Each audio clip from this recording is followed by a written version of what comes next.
এই মানুষগুলোকে যদি খুশি করানো যায় তাহলে নিজের থেকেও না দেখতে অনেক বেশি ভালো লাগে। দেখেন এই ঘটনাটি কি হয়েছে। এই আঙ্কেলের আইসক্রিমের গাড়ির সামনে চাকাটি নষ্ট হয়ে যায়। এখন সে চুপ করে ওখানে বসেছিল এবং মন খারাপ করতেছিল যে কিভাবে এটাকে সারানো যায়। একা তো সে সেটা নিতে পারবে না। একটি ভাই সেটা দেখতে পেয়ে ওইখানে দাঁড়ায় গেল আঙ্কেলের সামনে, যে আঙ্কেলকে বললো আঙ্কেল আপনার কি হয়েছে।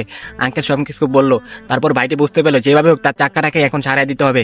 তারপর দেখেন ওইটা নিয়ে তারা চলে গেল সার্ভিসের ওইখানে। তারপর গিয়ে ওই চাকাটাকে দেখেন ভাই নিজের হাতে এবং ওই মিস্ত্রির সাহায্যে এটাকে সারানোর ব্যবস্থা করতেছে। তারপর দেখেন না ওইটাকে সারানোর ব্যবস্থা করা শেষ করে তারা আবার চলে আসলো। ভাই সত্যি এই কাজটা দেখে আমার অনেক বেশি ভালো লেগে গেল।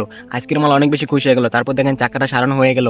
তারপর দেখেন সে ওইখান থেকে কিছু আইসক্রিম খাইলো। তারা খাওয়ার পরে লোকটাকে কতগুলো টাকা দিল। লোকটা অনেক বেশি খুশি হয়ে গেল। এই কাজটা হয়তো ছোট হতে পারে কিন্তু দেখেন না লোকটার আনন্দ দেখে আমার থেকেও ভালো লাগতেছে ভাই। এই আইসক্রিম মালা কাকা অনেক বেশি খুশি হয়ে গেছে। আর বাইটির কাজটি অনেক বেশি ভালো হয়েছে ভাই। বাইটির জন্য দোয়া করি সেই জন্য সবসময় এভাবেই সবাইকে হেল্প করতে পারে ভাই। আমার অনেক বেশি ভালো লাগলো। যদিও ভিডিওটা বোঝানোর ক্ষেত্রে তৈরি করা হয় কিন্তু এরকম ঘটনা অনেক হয়ে থাকে। আপনার আশেপাশে যদি এই ধরনের লোক থাকে অবশ্যই তাদেরকে হেল্প করার চেষ্টা করবেন। দেখবেন অল্প তারা অনেক বেশি খুশি হয়ে যাবে ভাই।